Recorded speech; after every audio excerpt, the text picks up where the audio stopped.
Hey everyone, welcome back to the channel. Today we're diving into a fascinating topic, aircraft from World War II that, despite their brilliance, never made it into active service. These forgotten gems were either ahead of their time, plagued by bad luck, or simply suffered from poor timing and politics.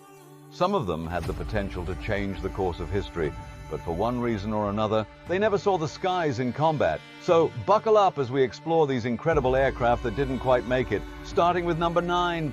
9. Martin Baker MB3. Although it never saw service, the MB3 played an indirect but significant role in saving 7,700 lives and counting. Designed by James Martin and Valentine Baker, who had been experimenting with unconventional monoplanes since the early 1930s, the MB3 was their response to a wartime RAF need for a fast, heavily armed fighter.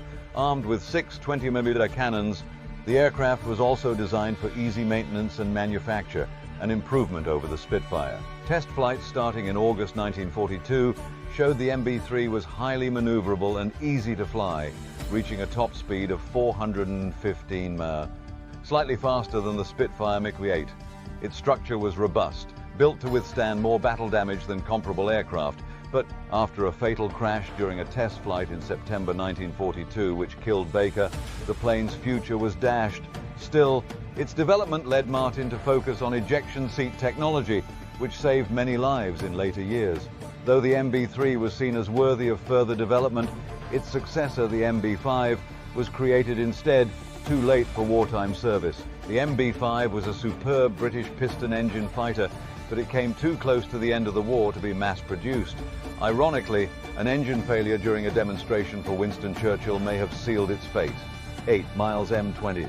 The M20 was a simple yet clever design that could have delivered great performance with minimal production delays.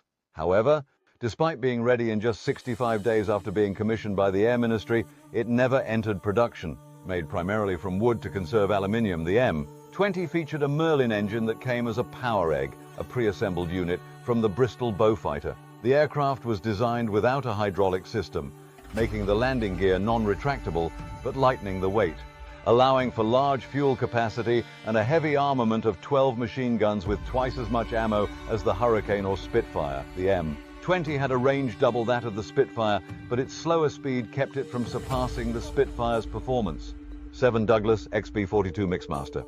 The XB-42 was one of the most advanced piston engine aircraft of its time, capable of carrying twice the bomb load of the British Mosquito while maintaining similar speed.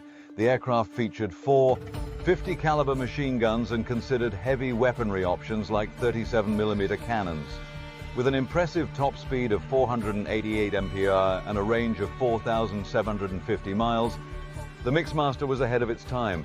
However, its severe adverse yaw and the need for long, smooth runways hindered its practicality. By the war's end, the U.S. Army Air Force was focused on jet bombers, leaving the XB-42 in the dust. 6. Dornier Du 335. The Dornier Du 335 was a radical design featuring a push-pull engine configuration, with one engine in the front and the other in the rear to minimize frontal surface area. The result was a fast, long-range fighter capable of carrying substantial fuel and weapons, including a 30mm cannon and twin 20mm guns. The Du 335's combat range was 30% greater than the FW190 or Me-109, but it arrived too late to be used in World War II. Only 37 were built, and none saw combat. 5. Focke-Wulf 487.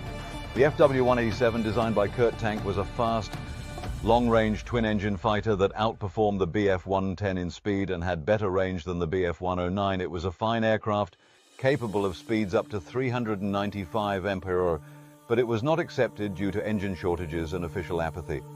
Despite its superior capabilities, the FW-187 was cancelled and the Luftwaffe continued with less advanced designs. Or Polikarpov I-85. The I-185 was an excellent Soviet fighter, but it was hampered by engine issues, politics, and bad timing. With 2,000 HP, it was faster than the Bf-109F and featured superior handling. However, with the German invasion disrupting production priorities, the Soviet Union focused on producing existing aircraft models. Although the I-185 was evaluated and recommended for production in 1942, it never went beyond the prototype stage. 3. Beechcraft XA-38 Grizzly. Beechcraft's only venture into combat aircraft design, the XA-38 Grizzly, was a ground attack aircraft equipped with a massive 75mm gun, for targeting tanks and pillboxes. Despite its large size, the Grizzly was fast and well armed, boasting a top speed of 376 mph, faster than the P-47D. Unfortunately, the aircraft's development was stymied by a shortage of the engines it needed, as they were allocated to the B-29 Superfortress, and the Grizzly was never mass-produced. 2. Grumman F-5F Skyrocket. The F-5F Skyrocket was a twin-engine fighter with a unique design and exceptional performance. It outclimbed several competitors in tests, including the P-40 Warhawk and the F-4U Corsair. Despite its impressive performance, the Skyrocket's complexity and supply chain challenges led to its cancellation. The F-5F ultimately served as a testbed for the F-7F Tigercat, which entered service in 1945. 1. Heinkel He-100. Initially, the Heinkel He-100 appeared to be a world-class fighter with a sleek design and impressive speed. However, it suffered from a complex and unreliable cooling system that initially hampered its performance. After this was replaced with a conventional radiator, the aircraft performed better than any other in the Luftwaffe, but it never went into production. With the Bf 109 unable to provide sufficient range during the Battle of Britain, the He-100 could have been a vital asset, but the Luftwaffe's indecision and the Heinkel He-100's cancelled order cost them a potentially game-changing aircraft. That wraps up our look at 9 incredible WWII aircraft that never got their moment to shine. Some of them were truly ahead of their time, and it's always interesting to think about what might have been. If you enjoyed the video, make sure to give it a thumbs up and subscribe for more deep dives into aviation history. Let us know in the comments which of these aircraft you think had the most potential, or if there's another forgotten aircraft you'd like to learn about. Thanks for watching, and I'll see you in the next one.